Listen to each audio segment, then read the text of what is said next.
In the 1970s, North Electric's NX1 crossbar switching system was a favorite of phone freaks because it was so much fun to play with and to listen to. Here is a compilation of recordings of NX1 sounds coming over the long-distance network. Let's start with just a basic call to an NX1 from my Long Island home in 1976. This goes from the Lynbrook Crossbar 5 to Hempstead Crossbar Tandem number 3, 5166, to Pittsburgh 4A number 2, 4121, to Katanning NX1.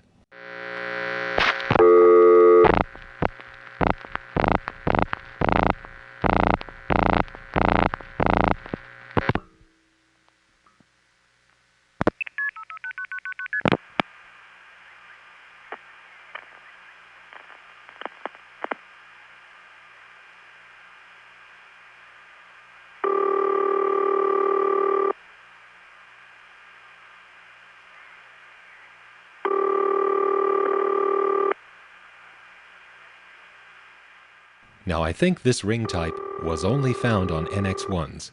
However, the newer NX1's had modern ringtones, such as Butler, Pennsylvania. Next, a call to Butler via the same Hempstead-Pittsburgh route.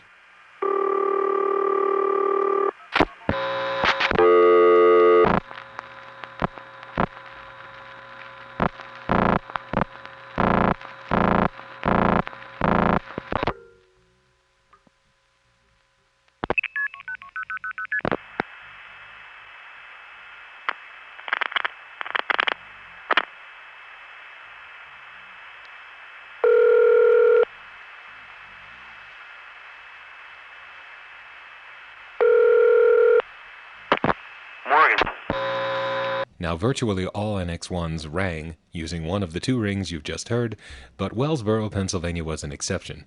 Here it is via Hempstead, 5166, Harrisburg 4A, 7172, to Wellsboro.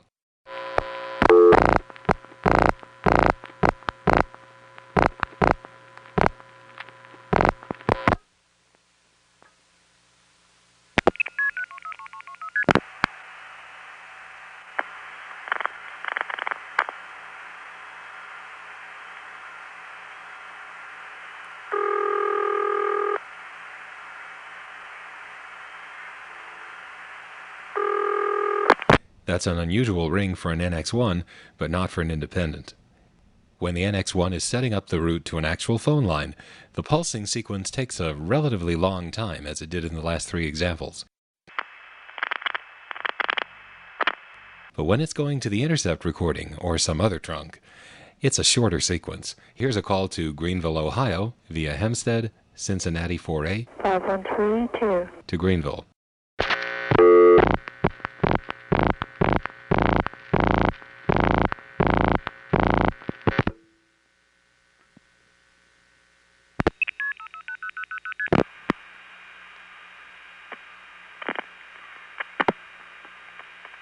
The number you have reached has been changed or discontinued.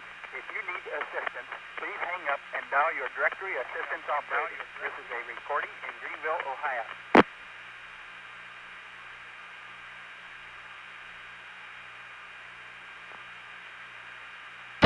Greenville, Ohio's NX1 goes right into the recording without a ring, but some of these do ring before the recording starts, such as Jefferson City, Missouri.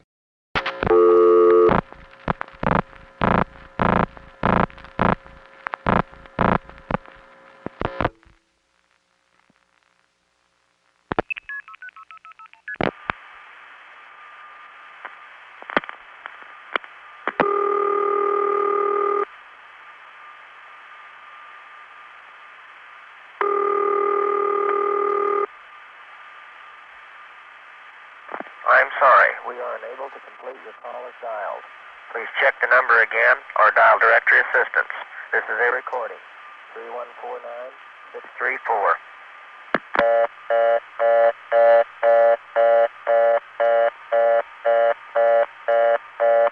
Even though that one did ring first, you could tell that it was going to go to some sort of intercept by the noises we heard right before the ring started.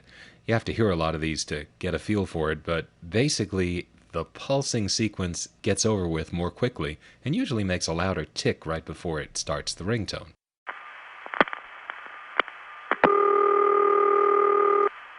By contrast, on that first call where we reached a phone line, there was more stuff that had to happen before the ring started, and that tick right before the ring is not as loud.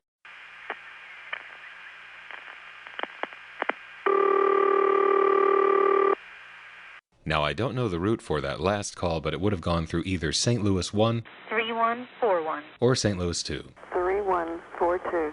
I would tend to hope that it was St. Louis 2, because if it had gone through St. Louis 1 and the call failed... I'm sorry, your call did not go through. Will you please hang up and try again? Oh boy! That recording drove phone freaks crazy more often than any other, because St. Louis 1 handled the famous Sheraton 800 number, 325-3535, and when somebody was using a blue box, it wasn't uncommon to call that number, whistle it off, and then try something, and if it wasn't tuned up right...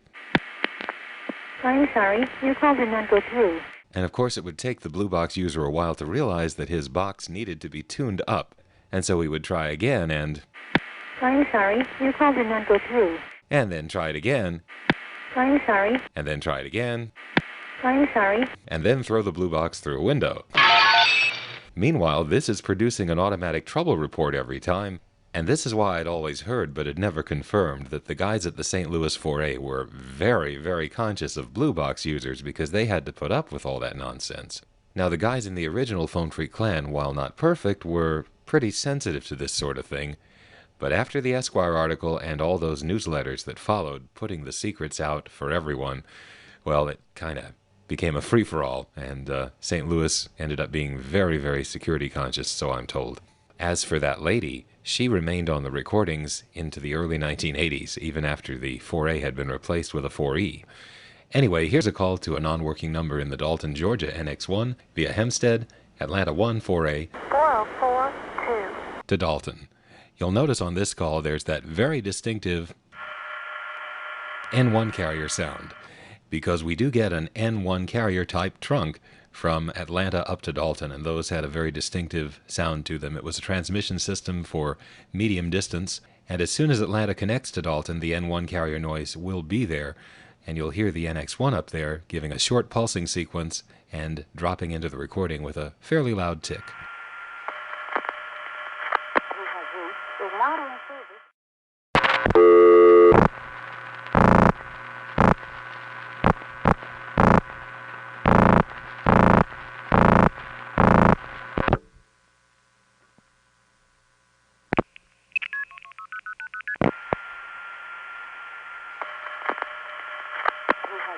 Is not in service at this time. If you need assistance, please hang up and dial the operator. This is a recording. I'm sorry. You have reached is not in service at this time. If you need assistance, please hang up and dial the operator. This is a recording.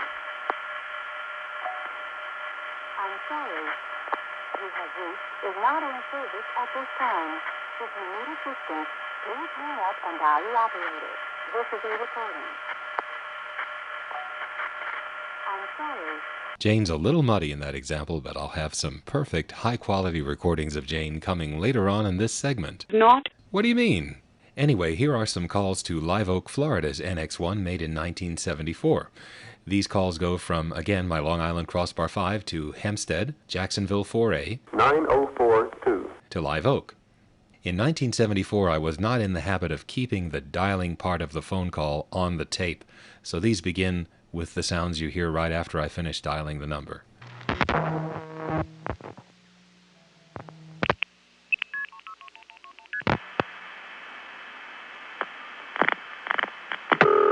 I have the number you're dialing, please?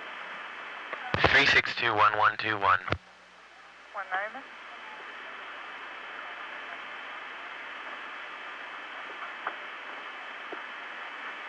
That number has been disconnected, sir. Thank you.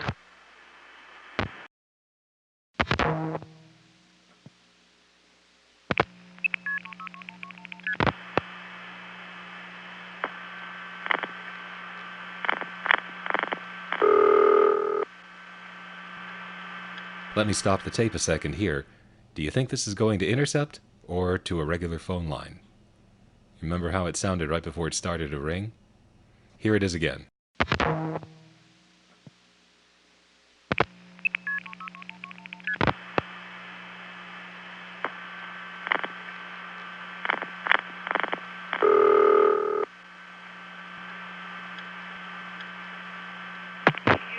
Lavelle Levy speaking.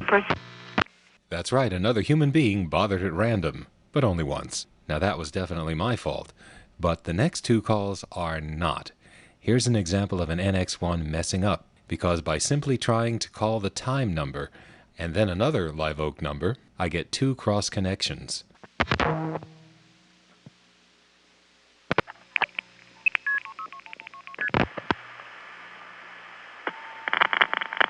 did that's somebody trying to get through and they're having trouble. Here's the other time that happened. This time it took a very long time before dumping me into a cross connection.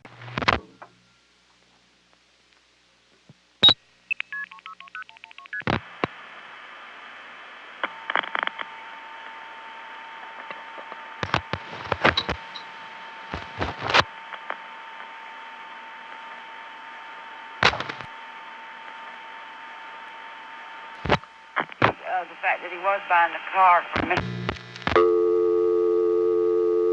In both cases, the call went off hook when it connected me, and so I did not stay on the line. I hung up within 2 seconds to avoid putting a long-distance call on my parents' phone bill. So things in the Live Oak NX1 in 1974 were not entirely up to snuff. Here's the machine intercept number, and you'll notice that there's a flash, a supervision flash, which concurs with the first audible ring on the intercept trunk. And this is very odd for an NX1. First of all, there's no technical reason why it should. Secondly, a long-distance call from another NX1 to this one would be charged for this call, because NX1s don't tolerate flashes like what you're about to hear.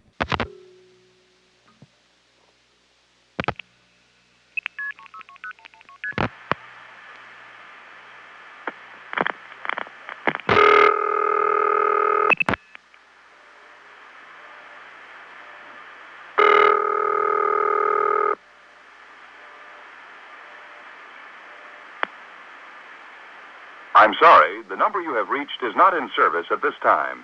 If you need assistance, please hang up and dial your operator. This is a recording in Live Oak, Florida.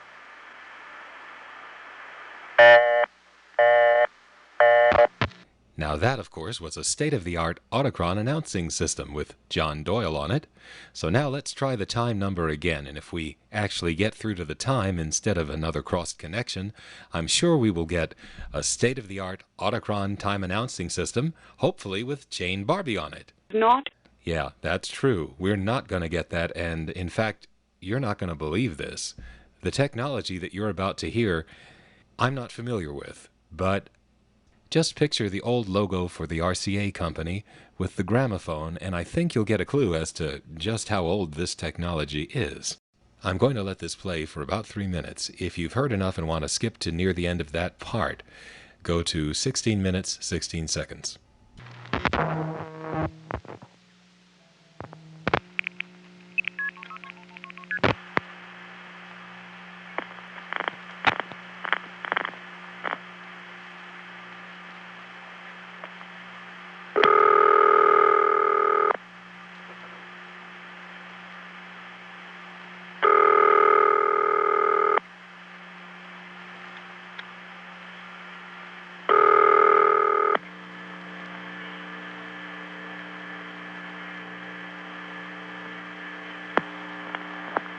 After the tone, the time will be 6:16 3/4.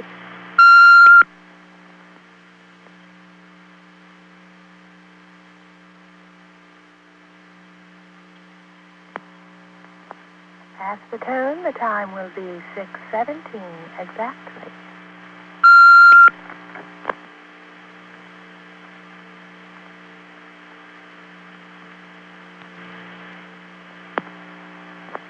At the tone, the time will be 6:17 1/4.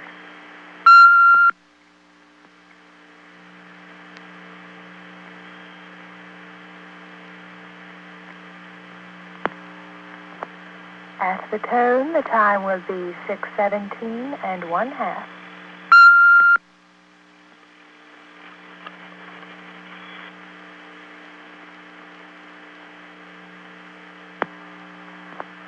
At the tone, the time will be 6:17 3/4.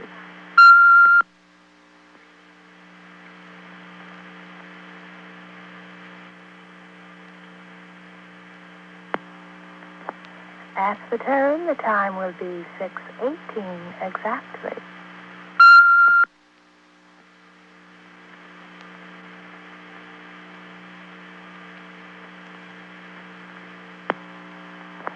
At the tone, the time will be 6:18 and 1/4.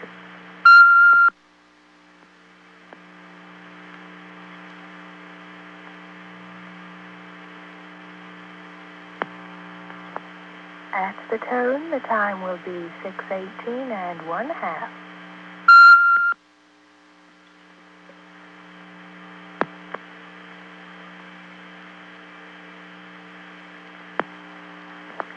At the tone, the time will be 6:18 and 3/4.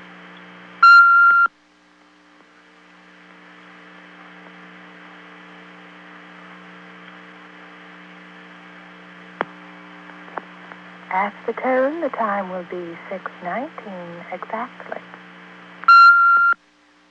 There are two things I do know about this technology. One is that it has turned up in other places with that same voice playing back at a much faster and even inappropriately fast speed. At the tone, the time will be 6:18 and 1/4. I've actually heard it sound that way in other places, which does prove that it is not one long recording that starts at noon and ends at midnight. It does have multiple tracks. It just doesn't piece together the announcements, which means, let's see, 12 hours a day, 60 minutes, times 4 announcements per minute. She is remarkably cheerful for someone who has had to record 2,880 announcements. And I'm not kidding about that. It really is a distinct announcement for every time. One wonders what it sounds like toward the end of her recording session, whether she sounds tired or something. At the tone, the time will be... Oh, what time is it? Oh, God. Cut. What do you mean we have to make another record? The other thing I know is that the thing that makes the tone is independent of the announcement playing, because I've called in at times when the tone is going, but there's no announcement. On the day that this happened, Dave and I tried calling it at the same time, and we were actually able to talk to each other through it, but only for the first few seconds. Then we couldn't hear each other.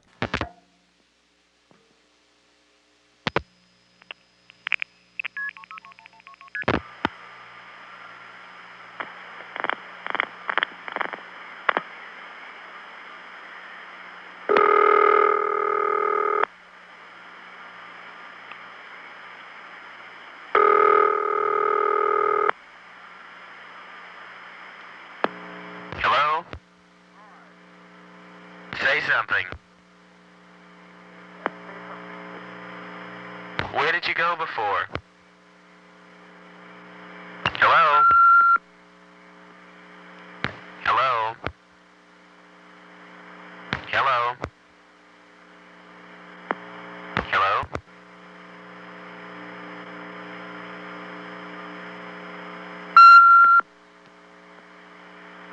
Now, after discovering that we could only talk through it for the first few seconds and then we got cut off, we decided to go ahead and call the Live Oak switch room to get it fixed. And when we told them the time was broken, what we were told was, "Oh, it's all right. She's just taking a bathroom break." all right, just kidding. Just kidding. I made that up. But anyway, as it turns out, this technology was more common than I thought. I just spoke with someone who started finding these things calling into military bases just on regular phone numbers from the outside. And he started doing this in 1980, so as ancient as this technology was, he nonetheless found that many military bases did have one. There was even one military base which had 24 hours of announcements, and there was one guy doing the AM announcements 0 hours through 1100. Another guy, who had a much gruffer voice, was doing 1200 through 2359. In calling that number, you'd get the impression that there were two different guys working in shifts, but not really. The military base time hacks, as they were called, were just on regular numbers that anybody could call, and they tended to have public service announcements attached to the beginning of them. Anyway, back to the subject of NX1's. Each and every one of the NX1's we just called is also a tandem. A very typical pattern was to have an independent NX1 combination office and tandem surrounded by tributaries which were either Step or Stromberg XY. For example, here's a call to Alberta, Virginia. via Hempstead, 5166, Richmond 4A, 8042. and Emporia NX1 acting as a tandem.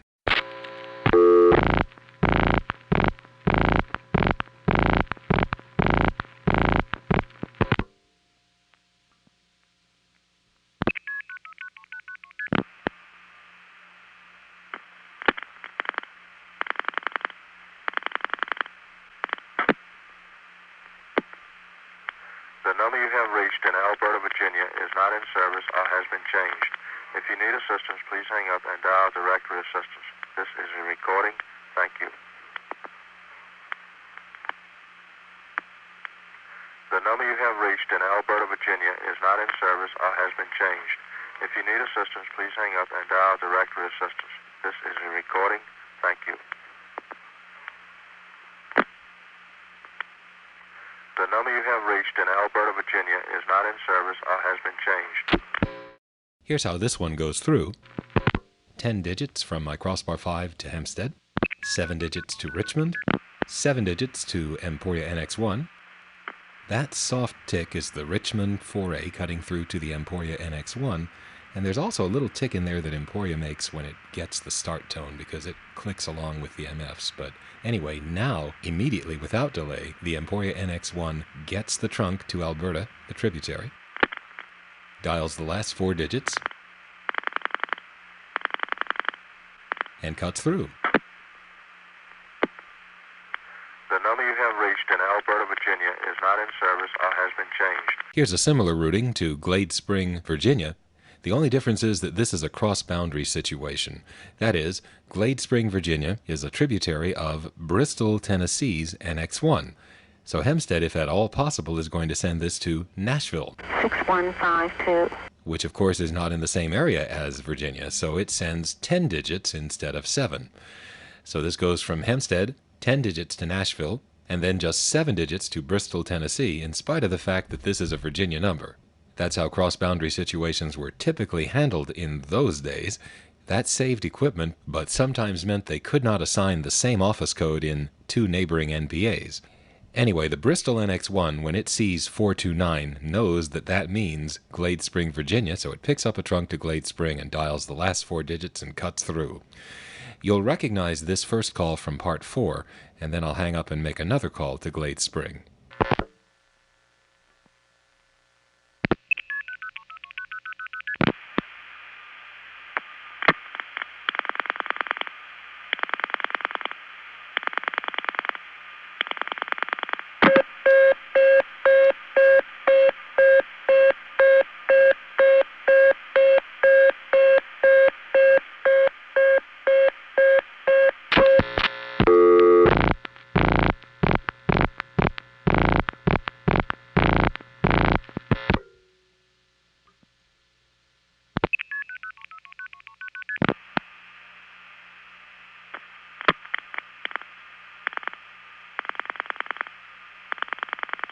The number you have reached is not in service at this time. If you need assistance, please hang up and dial your operator. This is a recording.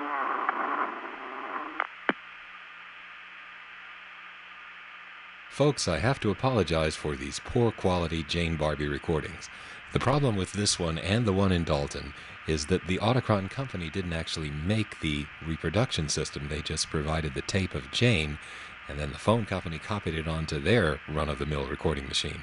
But I can assure you the next call will be a high-quality Jane recording. Not. What do you mean? It's an Autocron machine. What could possibly go wrong? Oh, all right, I guess we'll see.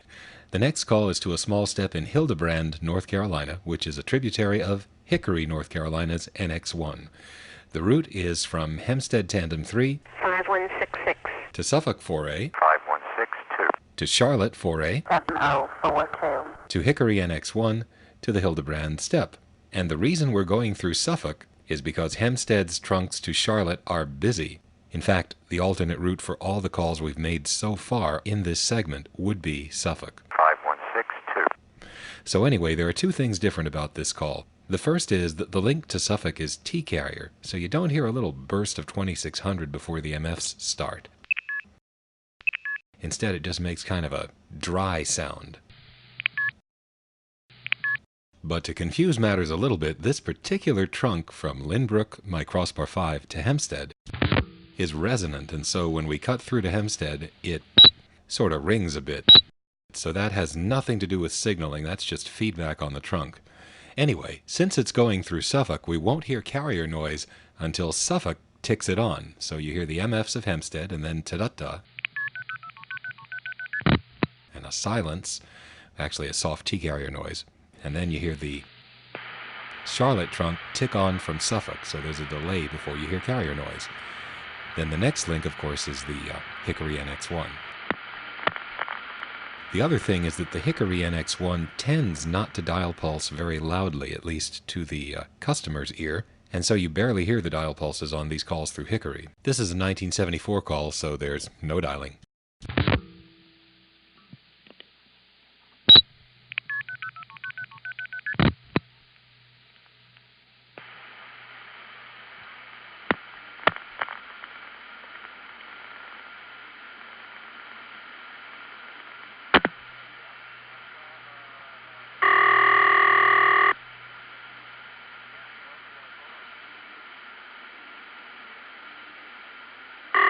I'm sorry. The number you have reached is not in service at this time. If you need assistance, please hang up and dial your directory assistance operator. This is a recording in Hildebrand, North Carolina.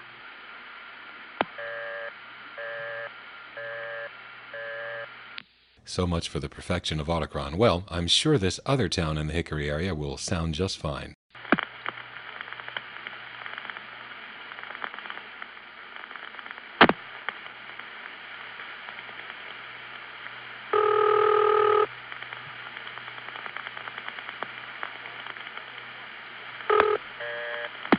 I'm sorry. The number you have reached is not in service at this time. If you need assistance, please hang up and dial your directory assistance operator. This is a recording in Granite Falls, North Carolina.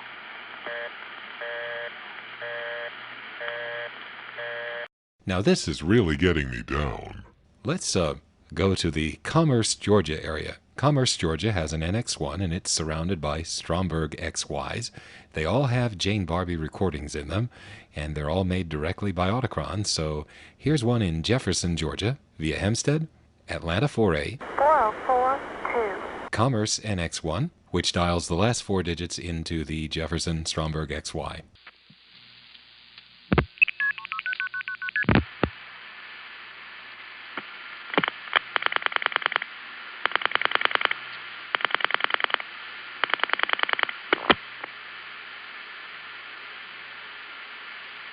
I'm sorry. We're unable to complete your call as dialed. Please check the number and dial again or ask your operator for assistance.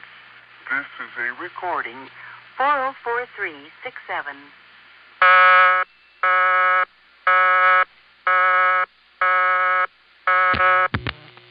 Well, I think we're getting the sound of an NX1 dialing to one of its tributaries, in spite of certain technical difficulties. And let's try just one more in Tallahassee, Florida. Tallahassee's NX1, like Hickory, North Carolina's, does not let you hear the outpulsing very loudly. Here we have an NX1 tandem in Tallahassee dialing into a step in Tallahassee. This step has the very pleasant West Los Angeles type independent ringtone, and the even more pleasant voice of Jane Barbie on a real Autocron announcing machine. So here it is again, a 1974 call via Hempstead, Jacksonville 4A, 9042. Tallahassee NX1 to this Tallahassee step.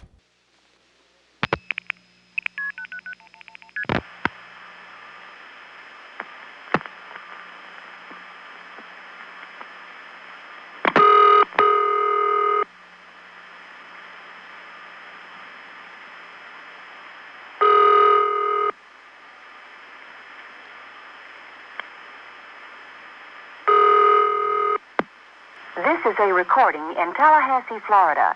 The number you reached is not in service or has been changed. Please consult your directory or dial 113 for directory assistance. Finally, perfection. Not. But there's nothing wrong with it. This is a recording in Tallahassee, Florida. The number you reached is not in service or has been changed. Please consult your directory or dial 113 for directory assistance. Whoa, wait a second. What did Jane just say? I was afraid of that. This is a recording in Tallahassee, Florida. Be prepared to take on permanent changes to your head. Please consult your directory or dial 113 for directory assistance. I think it's time to stop. This is what happens when you work obsessively. But anyway, it's been about a half an hour of this program, which is a good length. And in the next segment, if I can remember how to do it, we will start out by taking a break, which I think is needed, from calling NX1's and searching for the perfect Jane Barbie recording. We'll listen to about 3 centralized intercept calls to places that didn't have the boring 1970... Testing?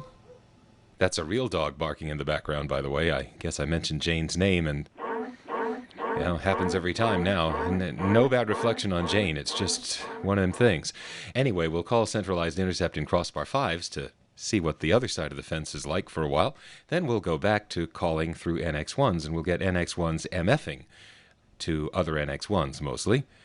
Now, as for the Tallahassee recording, all it really did was that after about every 10 repetitions of the recording, it would go in between recording repetitions, and this obviously indicates something about the way the recording machine functions.